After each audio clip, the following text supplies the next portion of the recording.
வணக்கம். என் பெயர் இளவரசி பொன்னமராவதி. இன்றைய தலைப்பு பார்த்திங்கன்னா, கல்லை பெண்ணாக்கிய திருவடியின் பெருமை. திருவடி யாரோட திருவடி? ராமனின் திருவடி. ராமனின் திருவடி பட்டு கல்லாயிருந்த அகலியை பெண்ணாக மாறினாங்க. ஸோ சாபமே வரமாக கிடச்சிச்சு. அப்படிப்பட்ட திருவடியை நாம் வணங்கணும். வணங்குனா என்னென்ன சிறப்புகள் அப்படிங்கிறத பற்றி தான் இன்றைக்கி பார்க்க போகிறோம்.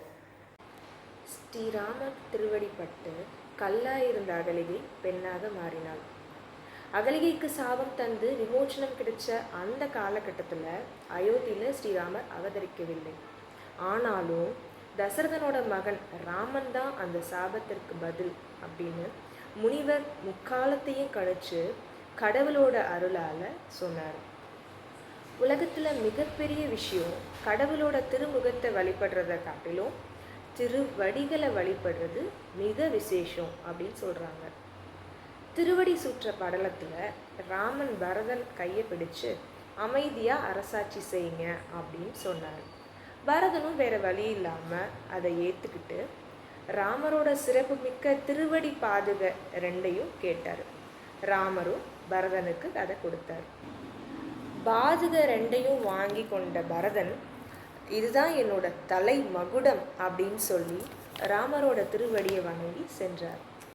தேவர்கள், முனிவர்கள், பக்தர்கள் இவங்க எல்லாரும் ராமரோட திருவடியை வணங்கி வைகுண்ட பரமபதம் அடைஞ்சாங்க.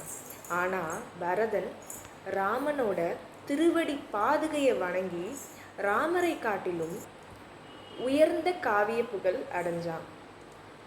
பரதாழ்வான் அப்படின்னும் போற்றப்பட்டான். நற்செய்திகளை தாங்கி வருவது, தக்க சமயத்தில் உயிர் காப்பது, நான் என்ற கர்வத்தை அழிப்பது, இது எல்லாமே அனுமன் அவதாரத்தோட சிறப்பு.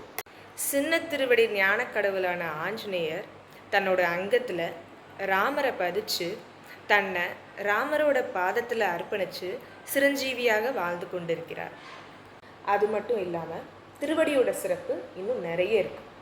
எந்த திருவடி திருப்பார்கடலில் ஸ்ரீதேவி பூதேவி திருக்கரங்களால் வருடப்பட்டதோ, எந்த திருவடி கோசலையின் மணி வயிற்றில் ஒளித்திருந்ததோ, எந்த திருவடி தசரதனின் மார் மீதும் தோல் மீதும் ஓடி ஆடி தவழ்ந்து விளையாடியதோ, எந்த திருவடி மிதிலையில் நடந்து சென்று சீதையை திருமணம் செய்ததோ, எந்த திருவடி பிராதனை சொர்க்கத்திற்கு அனுப்பியதோ, எந்த திருவடி சபரியின் குடிலுக்கு சென்றதோ, எந்த திருவடி வாலிக்கு மோட்சம் தந்ததோ, எந்த திருவடி சேதுவில் நடந்து ராவணனை வதம் செய்ததோ, எந்த திருவடி பக்தர்களாகிய நாம் கூப்பிட்ட குரலுக்கு ஓடி வந்து கருணை செய்ததோ, அந்த ஸ்ரீராமனின் திருவடியை சிக்கென பற்றி நாம் சரணடைந்து உயர்வோம்.